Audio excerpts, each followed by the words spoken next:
Welcome back to The Ticker. We're continuing our discussion here with Marc Randolph, the co-founder of Netflix and author of the book That Will Never Work: The Birth of Netflix and the Amazing Life of an Idea.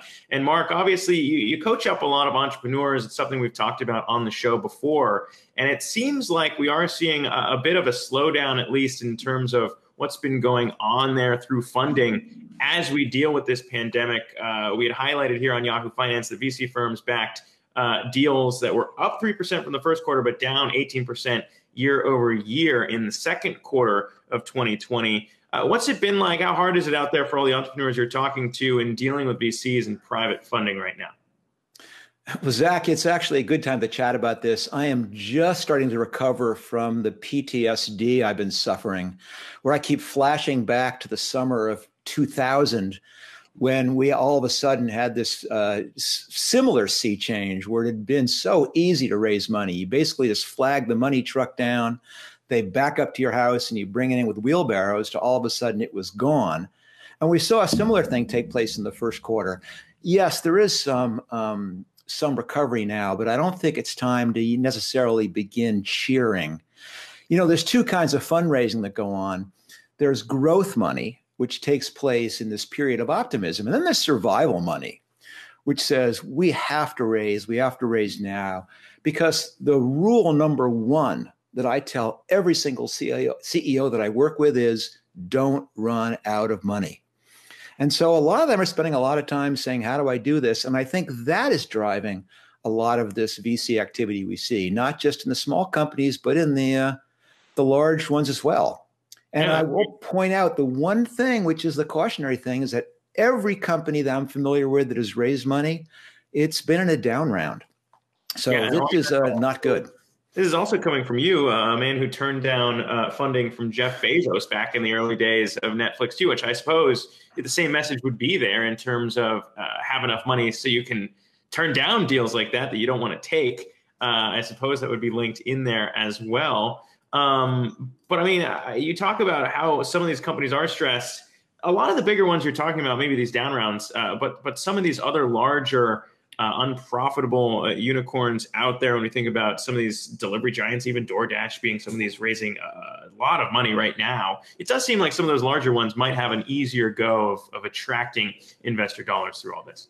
You know, isn't that how it always is? That the people who need the money the least have it the easiest. And so, yes, certainly, but also companies like DoorDash, a lot of the companies which see this as an opportunity to not only survive, but actually gain market share. I mean, they can lean in pretty hard. But I got to say that is the exception rather than the rule. I think a lot of people now are saying, how do we hang on? How do we find ways to perhaps find little niches we can pursue? And how do we make sure we have the money to do that? But I also got to say there's a ton of tire kicking going on. I mean, VCs may be saying how busy they are, but I don't quite see that firsthand. I see a lot of time, a lot of people saying, hey, let's have a little chat. Let's do some Zoom. And I have to tell my founders, you know, listen, keep your head down. Unless this concretely is going to lead to a check, this is not a good use of your time.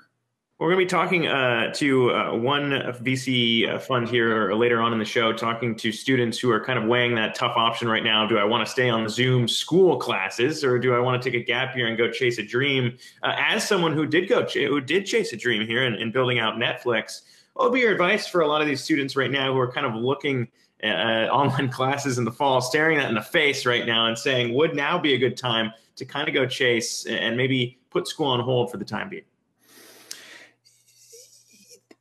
Obviously, it's no one size fits all, but I have always said that if you have an idea, if you have a dream, if you have a business you want to start, something you want to try, then do it now. Anything you use to postpone yourself from that dream is usually just procrastination. And I know some of my friends, some of my parents' friends are going to kick me for saying this, but including if it's school. But especially now, if you have been dreaming about taking time off, doing a gap year, I can certainly not really think of a better time to do it than now. But the bottom line is, don't avoid school just for the sake of avoiding school. You can get a lot out of it, even online. But if you've got a dream and something you want to pursue, wow, well, don't let don't let anything get in the way.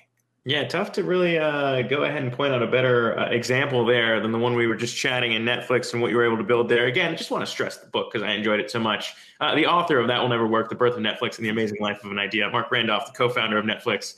Always enjoy chatting. Be well. Zach, thanks very much. Pleasure chatting with you as well.